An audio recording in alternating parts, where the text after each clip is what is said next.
Today's first guest in our women's episode absolutely requires sparkles. I am so pleased to welcome Lee Hunsaker, our March-April cover star and a woman you simply need to know in the Roanoke region. Lee is a remarkable woman, and our feature shares just a small piece of her inspiring journey. Today, we'll talk a bit about her experiences from the pivotal moment at the historic Grandin Theater to her courageous battle with breast cancer, the creation of the beloved storytelling series Hoot and Holler, and so much more. Lee, thank you for being on the show today. Thank you for having me. So excited to have you here. And so actually, if you're watching our YouTube video, I'm going to do a cover reveal. We literally just got this issue in the office this morning. Hasn't even hit subscriber boxes. So I just want to say thank you, first of all, to Ashley Wilson Fellers for the story she did. I can't wait for you to read it. Yes. But so this is you on our cover of the March-April Women's issue. Oh my gosh. And so for those of you who that's okay, who can't see it. So Lee, actually, you guys shot this in your home. Stephanie Klein Davis came to your house and shot this. And like, what was that experience like? First of all, letting a photographer into your own home. Oh my gosh. I mean, the hilarity of what's behind me and on the side. Your dog is somewhere in that photo too. We also talk about pets in that issue. So It was like, how do we fit the dog in here? I know. We tried, but he was not being cooperative. Well, it's amazing. And of course, you're wearing sparkles. That's why I'm wearing sparkles today in your honor. I'm underdressed today. No, you're never underdressed. But I love the sparkles. It was so funny. You had said something about she's coming to your house and is it okay if I wear sparkles? And I was like, Lee, I'm going to be so mad at you if you don't wear sparkles. That's like your signature. It is. That's like, your everyday staple. Yes, for sure. I think having Stephanie in my space was great. Yeah. She was so easy to be with, and I've actually known her for a long time. So right. She immediately made me comfortable and was, I was being neurotic and nervous, and she just chilled me out. And so then it just started to feel like, okay, I'm here, I'm in my skin, I'm in my space. Well, and it's nice. Beautiful. Thank you. And the gorgeous necklace that you're wearing that I'm obsessed with. Oh my gosh. You found that like right before the shoot, I think, did. actually. Yeah, anyway. So thank you again so much for being our cover star. We are so lucky to have you in the region, and I can't wait to learn more about you and for listeners to learn more about you, because they probably, I'm sure, have heard of Hoot and Holler, but we want to talk about what that means and how it got started. So, sure. So we're talking about, you sat down with our writer, Ashley Wilson Fellers, who wrote the feature, to share more about your life. And I also had the privilege of learning even more about you. You were our keynote speaker at the 2024 Roanoke Regional Writers Conference, of which I'm director. And I have known for years that I wanted you to be a keynote speaker. I know that sounds so silly, but like I've known for years. And I was just like, I don't even know how to. She's so well known and Roanoke famous. How do I even like approach her? Turns out you're the most approachable person in the entire world. Thank you.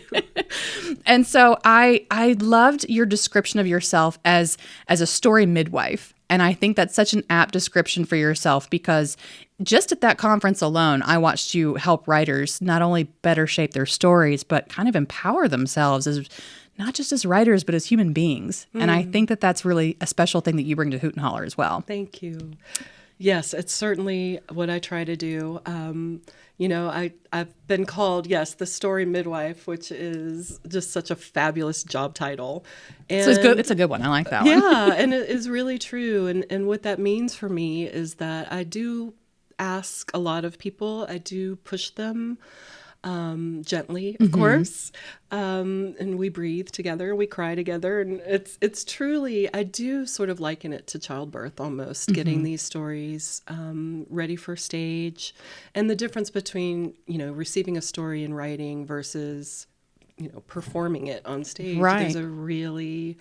There's quite a process, right, to get that ready. And so Lee and I talked. We're going to do a special bonus episode. So because we got a lot to cover. We have so many good things to cover, and so we're going to cover Hoot and Holler and a little bit of that process. I think we're going to talk about that in another episode. Yes, so listeners, you can be able to check that out pretty soon, because the details that go into it, you guys just have no idea. Like there are so many little things that Lee is doing behind the scenes, not even counting the actual storytelling performance part. Like you're meeting with writers and you're making their story stronger.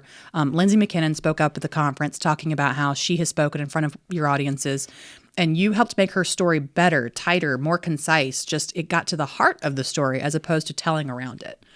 Right. I think that if I had to say, sometimes people say, do you have a superpower or whatever? Yeah. And I think, I'm a humble person, but if I did have a superpower, it would be being able to help people distill their truths and the story. And sometimes they think they're sending in one story, and I can immediately sort of see what they're dancing around and say, nope, everything's going to fall away, and we're going to focus on this part. And it truly takes a really kind of special editor, writer, storyteller to see this one story and see actually the heart of the story is in another whole sentence. Like what you thought it was is actually so much bigger. Yes. And that's a really incredible superpower, I think. Yeah. It's a really good one. I'm proud of it. I don't know how some of my storytellers feel about it. At least they initially. Love it. Initially, they're like, no, that's not the thing I want to talk about.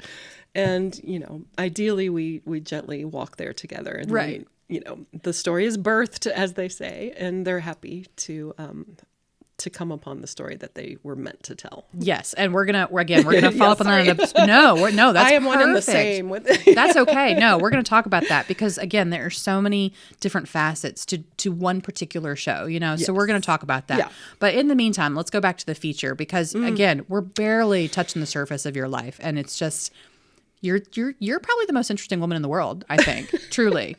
And so I want to talk about your journey. You're from Roanoke, but you did leave Roanoke to find a career in film.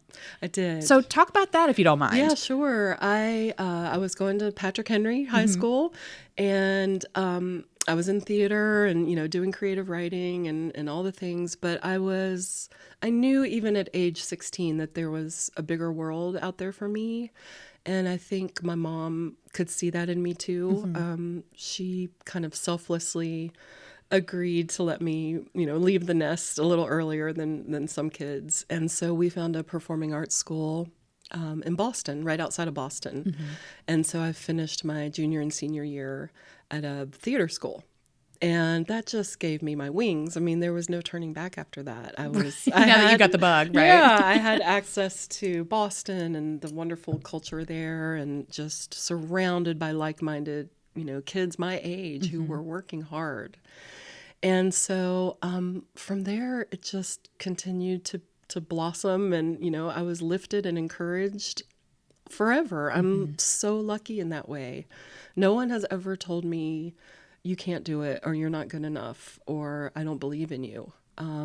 If anybody talks to me that way, it's myself. Isn't that the truth of right? imposter syndrome, Exactly. right? Oh Exactly. my gosh. Yeah, totally. And so what was the next steps? I mean, because you ended up working in Hollywood for quite a time. I mean, I have seen your name in the credits under costume design, and it's amazing. Yes. So I had kind of a circuitous route to Austin, Texas. I really went there because I loved the music at the time. It was the early 90s, and I loved the music scene there, and it was such a cool city. It is still a cool city, but went there really not knowing what I was going to do. I, of course, was a server, and I worked in retail and did all the things, but I was working at a costume shop there.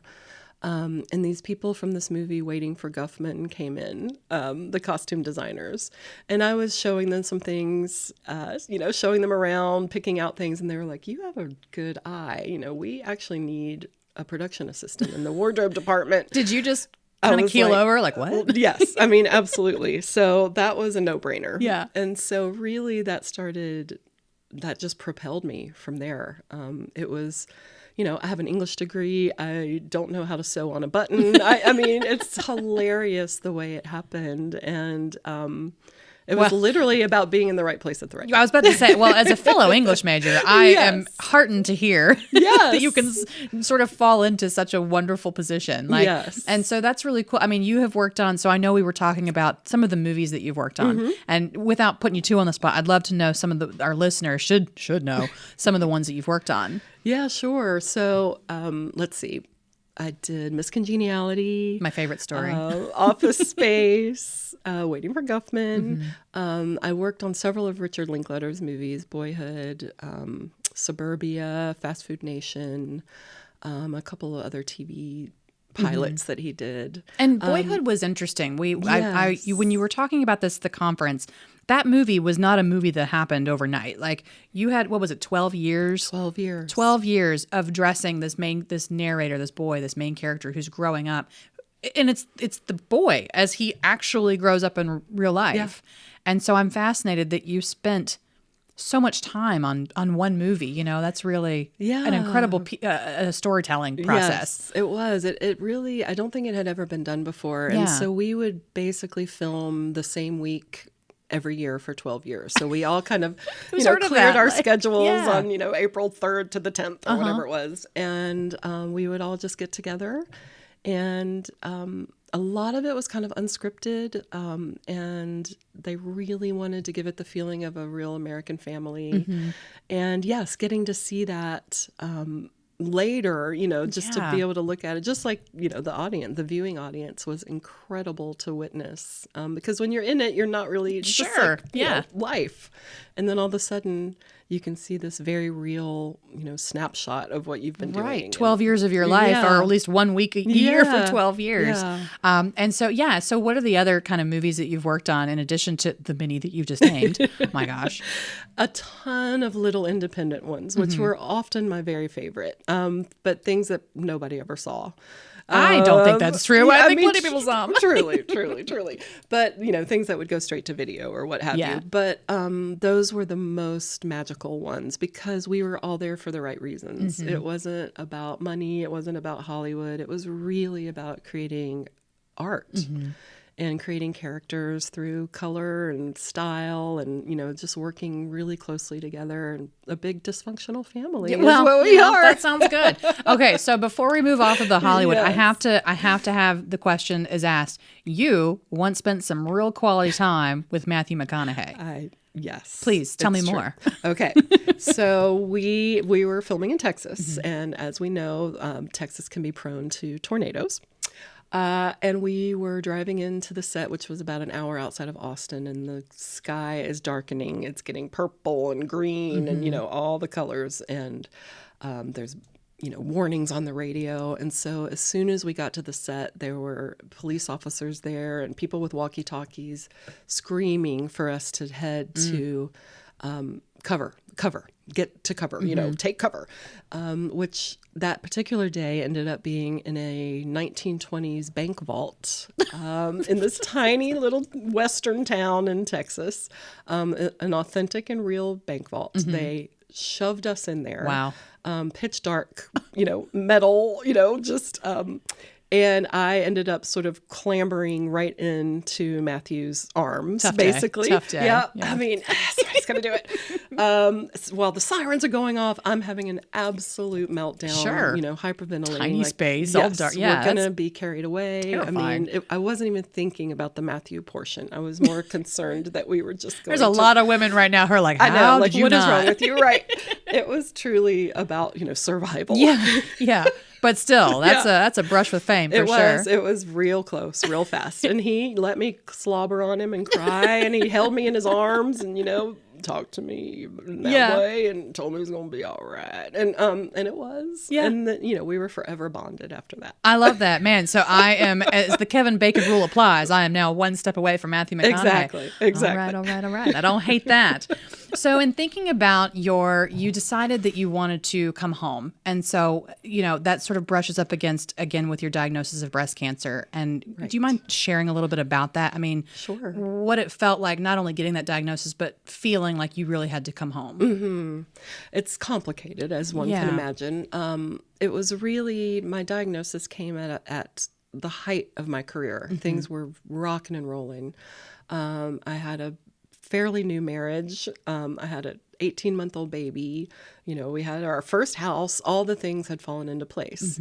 And I stopped being able to nurse on my left side. And so because I was 38 at the time, they're young, like, so young. It's a clogged milk duct, that's fine, but let's just check it out in case. And then, from there, it's like just fast forward to everything, immediate diagnosis, surgery scheduled, radiation, ovaries removed. It was like a year and a half of hell. Yeah. Really, truly. And when you're in the middle of it, do you ever look back and think it feels like it went by quickly, or, not that you necessarily want to look back on that, right. but, Yeah, I do though. I have these certain dates in mind, these sort of anniversary dates that come up, and I can find myself getting sort of sad around certain times of year. And then when I put it together, I realize like, oh, yesterday was my 14th anniversary. Like your subconscious is reminding you. And so through that experience, I had to reevaluate everything, of course. And one of the first things to go was my love-hate relationship with the film industry, because of the hours and because of the hard work. And right. You've already got an 18-month-old at home, already on top of everything else. Yeah. Gracious. And I just realized I didn't want to be away from him like that. And I didn't want to live this sort of fast and wild lifestyle anymore. I'm glad I did it, but it was just time to reevaluate everything. And, it's the proverbial wake-up call. There it is, right there. What are you going to do? How are you going to choose to make things different from here on? And you made a big decision. I mean, you came home. I came home to Roanoke, somewhere I never thought I would return to, honestly. I hear that a lot, and then they come home and they're like, this was the best decision I've ever made. No question. But I didn't even know what I was in for at the time. That was 2011. This was really just going to be a place for me to kind of catch my breath for a minute and be with my family and reevaluate. Certainly not realizing I'd be signing lease after lease and eventually, 13 years later, you're like leading a crowd. Yeah. Right. Yeah. In thinking about, let's talk about that, because now we're transitioning into the next stage of your life in Roanoke. And how did this moment at the historic Grandin Theater, and we're going to talk about your connection to that too, but there was a significant turning point for you. And I guess, where did Hoot and Holler come from? I mean, what even made you think, not that I can do this, but I really want to do this? The very first step into thinking this is something I want to do. Yeah, I would hold these writing workshops in my living room, for women, and we would just spill our guts and write our hearts out, and everyone was just really connecting through that kind of truth. And was that what it was? You wanted to connect with people in the community and said, this is a great way of doing this, let's try it? Yeah, I really did. I ended up taking a class with Beth Macy at Hollins, and that really reignited my love of writing and another reminded powerhouse. Me, yes, very much. And I just realized that I myself was craving connection, and if I'm not finding it, I might as well create it. And so we began, in my living room. And, after each one, more people would ask if they could come. And so... I saw... So she just had Hoot and Holler last week. Was it last week? I know we're recording a little early for our March episode. But sold out, standing room only, no more tickets, wait list. And it all started in your living room. It did. It really did. What a story. It really did. Yeah. And I just realized I was onto something, and not just me, but like there was a hunger and there was a need that I just was the catalyst for that. It wasn't really happening here in Roanoke. There weren't any live storytelling events going on. And I know how rich and beautiful this area is. And I know my own life is filled with so many beautiful and creative people. And I thought, if nothing else, it'll just be me and these 10 storytellers, for the first event, and we'll just have fun. And maybe 2 or 3 people will show up. Yeah. Well, that is not the case. I can speak. That is not the case. Oh my gosh. How did it feel during that very first one? Like when it finally, you're seeing people on stage, you're seeing it come to life. How did that feel?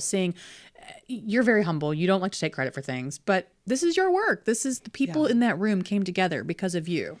Yeah. Our first one was at Sweet Donkey out in their front yard. And just watching people come in, the audience, I knew the storytellers, I knew what that was going to be, but I did not know how the world was going to respond. And we packed that yard. I mean, packed. It's a pretty big yard too. Yeah. That's not a small thing. Yeah. And people on the porch and on the steps and, sitting knee to knee and, arm in arm and strangers getting to know each other. And gosh, I know I've talked to you about this, but I use the word magic all the time, because I feel like my life is surrounded in magic and sort of serendipity or, these cosmic terms. But I felt there was really this feeling of myself being reborn that night, of like realizing why I had gone through all the things that I had gone to, to be there and be present for this moment it felt so symbolic of just like a rebirth and a reemergence. And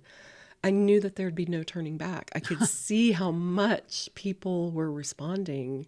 And so I took it upon myself, like, this is my civic worldly duty. This is not a one-off thing that I can do. I am responsible now. Like I hold this very, tenderly, but I can't not do this. I can't not. I think that's so interesting that you look back on it now, and it's almost like all of these things added up to this moment, right? To come together to this, and it never feels like it during the time, right? When you're going through these hard times, when you're dealing with even just laughing at something on a funny moment that comes back to you 10 years later in a storytelling piece. Like, that's really amazing that all these things add up. But gosh, at the time, they sure never feel like it. No. And, people would tell me, like, they talk about the gifts of cancer, and it would make me enraged. What good is possibly going to come out of this? And, now that I've had some distance and a lot of tears and a lot of rage and a lot of terror and, I can see, as much as I don't want to run out, it did spark something. It sparked a change. It sparked me to reevaluate. Yeah. Well, and so we have this really great piece also in the March, April issue, 20 Women Over 50. And so I think that it's very, it's so empowering to read stories of women who they find their second act, or their third act or their fourth act, because it doesn't matter how many acts you have. But, if you feel stuck, you don't have to be stuck. Right. You can make your path. You decided, I see all these people come together. They're here because I was able to do this, and I got to do it again. I have to. Yeah. And now Lee Hunsaker, Hoot and Holler. Oh my gosh, I got to get on that. Like, now people know that event and you for your wonderful heart, and like all that. It's really beautiful. Thank you. Yeah. I'm really thrilled and proud, and every single time I have to pinch myself. Right. Yeah. Truly. Well, especially when you've got sold out across the marquee at the Grandin Theater, right? I mean, it's amazing that I see that it's just in the sparkly lights, and it's just so appropriate, because who doesn't want to be part of that? And in thinking, I want to talk real quick about your Grandin Theater connection, because I love this. There are 3 generations of connection there. Yes. That's amazing. Exactly. Like, how many families in Roanoke can truly say that? And not just, I'm not talking like you went to see the movie. I'm talking you've worked there. You've been on the stage. You've been part of it. I have. I ate popcorn 3 meals a day for way too long while we were getting that together. Yes, my family, my mom and my uncle kind of rescued the Grandin from, rubble back in, do not quote me on the year, early 80s. And my mom, being a lover of history and film and drama and all the things, poured her entire heart into saving that theater.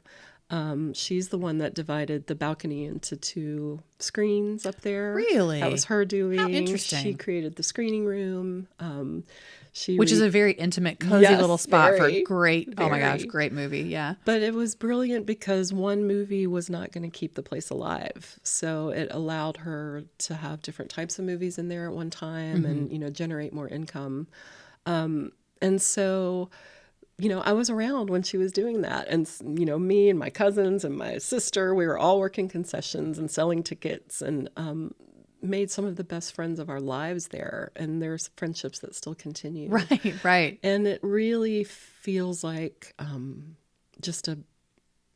it's kind of like our greatest heartache that it's not still in the family, but it's also our greatest joy that it's still thriving, and there our fingerprints are in there. Our heart, you got DNA in their place. Like that is part of your family. Absolutely. Yeah, that's amazing. Absolutely. And, you told this really beautiful story at the conference about your mom, and your mom, for lack of a better word, she was also bringing community together in different ways. Right. And I think it is so, like we talked about, full circle, that now you are sort of doing the same thing in your specific way. Storytellers versus just hanging out in conversation, creating a community that people can vibe to. Like, right. I mean, it's really amazing that, did you ever look at your mom and think, that's what I want to do, whatever that meant to you at the time, not necessarily in Roanoke, but. Right. I mean, she's certainly always been my hero, for sure.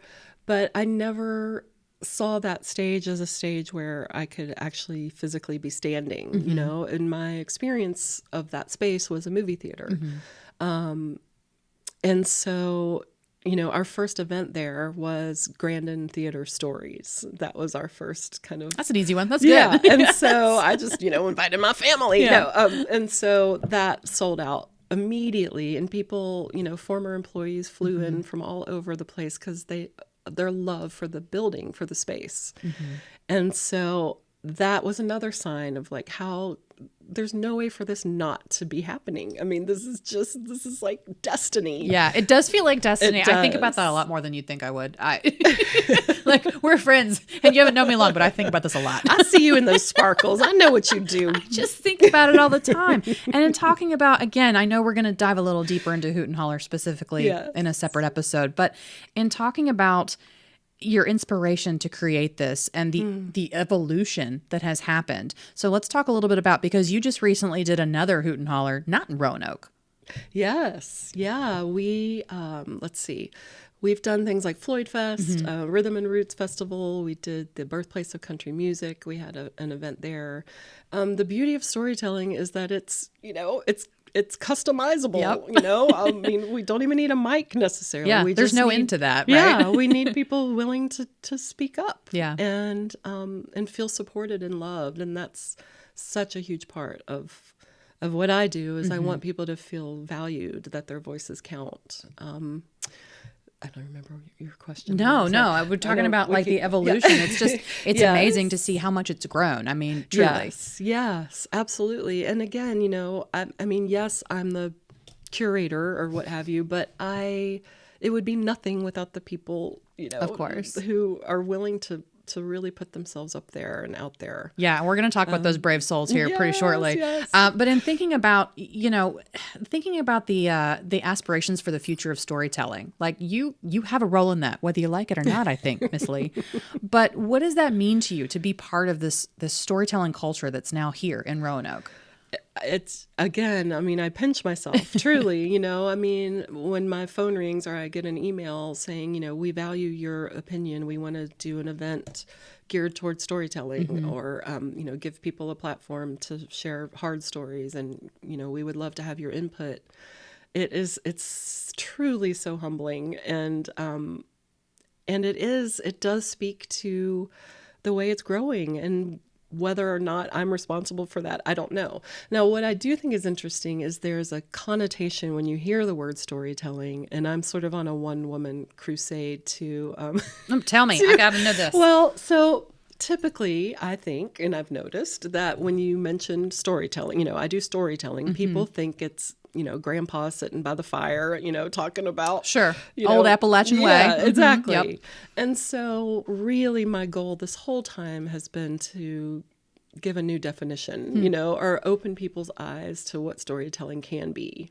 And what would you like that definition to be? I mean, if I'm asking you, what is storytelling to you? What's your definition of that? I mean, for me and for what I do, I don't do folk tales. I certainly love them, but that's not where my heart lies. Right. We're not telling scary stories around the campfire. Right. Which, of course, there's a time and a place for that. Yes. But for me, it's truly about people speaking their truth in a supported environment, giving people a safe platform to say, this is my experience, this is what I've gone through, I know this is not yours, but please lean in and listen without judgment, and know that we all have these millions of events that have led us to the place where we stand right here and now. Right. And for me, it's about compassion so much. Right. So and we'll talk about that. some of the heavier themes that you've certainly introduced, I think, to the area, and the stories that have sort of come out of that, I think, that you might not necessarily be aware of. And I think it's interesting, you're talking about storytelling. Your audience members, not force is the wrong word, but they are there to listen. Yes. They're not there to respond or share their own feedback or constantly thinking about the answer in their head to the question and not really hearing what you're saying. Right. And I think there's something really beautiful in that, particularly in the modern world where we're go, scroll, you're going to take this hour or however long they go, and you're going to listen to these stories. Yeah. And like you said, no judgment. I think that's really critical, obviously, because these are some brave souls getting up there and bearing some really personal things that, you're giving them such a wonderful a platform to share that. Yeah, and again, the reciprocal nature of our audiences are like legendary for being so generous with their energy. I mean, we can really feel it up there, and people tell me constantly that they've never experienced anything like that.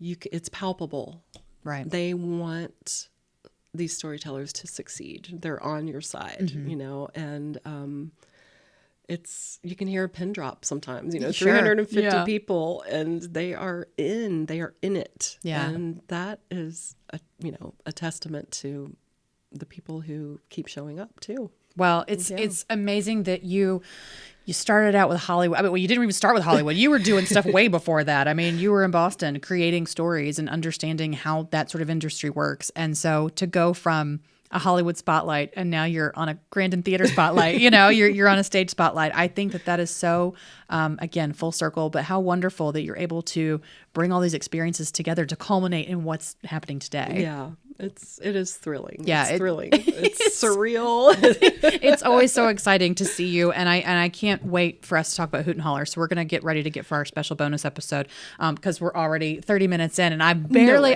scratched the surface. We haven't even touched on. Oh my gosh. Oh my gosh. Okay, Lee is the most interesting woman in the world. You're gonna have to talk to her anytime you see her. I hear people talk to you in the grocery store aisles apropos of nothing. Just come on over. I love it. When you see her, just go say hi. Don't be intimidated. She's the friendliest person in the world. So for our last bonus question, because you're from here, nobody knows Roanoke like you do. I guarantee it.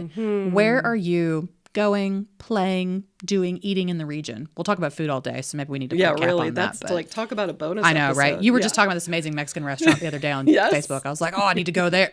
Anyway. Yeah. So where are you hanging out? So my Texas, my 20 years in Texas has me always seeking out, Mexican food. Let's see, El Mezcal, favorite, and this new one, Cielito Lindo. Cielito Lindo, across from Towers, favorite, homemade, delicious. Of course, I love a good cocktail. Well, I mean, come on. And so, of course, there's Lucky and Sidecar and Fortunato and Stellina.